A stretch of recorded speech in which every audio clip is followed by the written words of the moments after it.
parle. Chaque jour, Charles et Carole vous présentent la leçon de l'école du sabbat.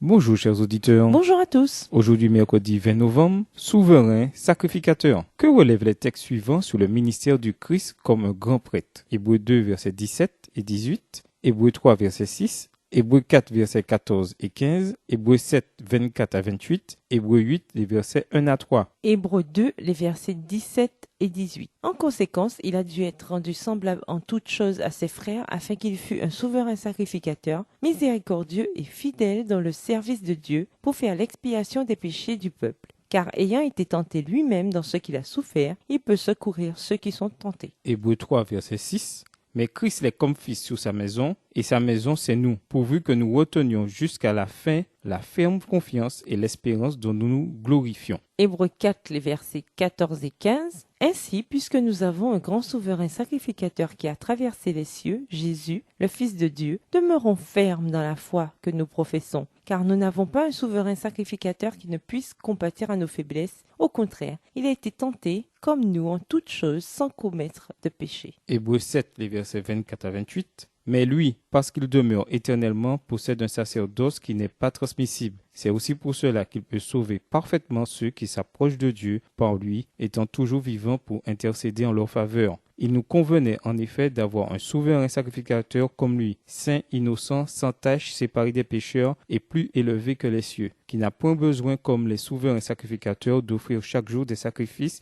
d'abord pour ses propres péchés, ensuite pour ceux du peuple, car ceci il a fait une fois pour toutes en s'offrant lui-même. En effet, la loi établit souverain sacrificateur des hommes sujets à la faiblesse, mais la parole du serment qui a été faite après la loi établit le Fils qui est parfait pour l'éternité. Hébreux 8, les versets 1 à 3. Le point capital de ce qui vient d'être dit, c'est que nous avons un tel souverain sacrificateur qui s'est assis à la droite du trône de la majesté divine dans le ciel, comme ministre du sanctuaire et du véritable tabernacle qui a été dressé par le Seigneur et non par un homme. Tout souverain sacrificateur est établi pour présenter des offrandes et des sacrifices, d'où il est nécessaire que celui-ci ait aussi quelque chose à présenter. Jésus est notre grand souverain sacrificateur. Hébreux 4, verset 17, version Colombe. Il est supérieur à tous les grands prêtres et dirigeants de la terre. La Bible attribue un certain nombre de qualités à Jésus comme grand prêtre. Compatissant et digne de confiance. Ces deux caractéristiques, Hébreux 2, le verset 17, sont bien adaptées au rôle du Christ médiateur. En effet, il nous accorde ces dons, il est compatissant et il est loyal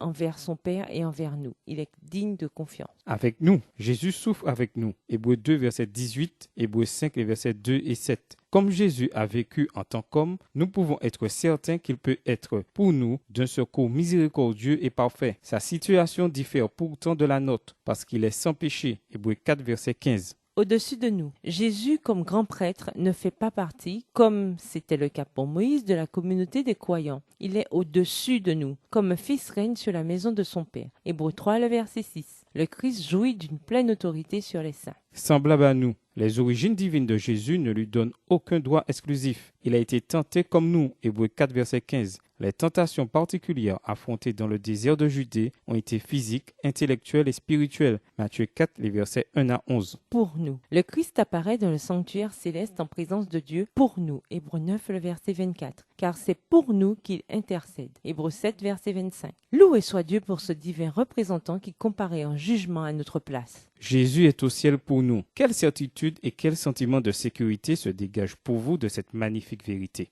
Et nous vous laissons avec cette question de réflexion. Réfléchissez à votre relation avec le Christ. De quelle façon montre-t-elle que vous appréciez le ministère sacerdotal du Christ en votre faveur? Au revoir, chers auditeurs, et à demain si Dieu veut. Au revoir.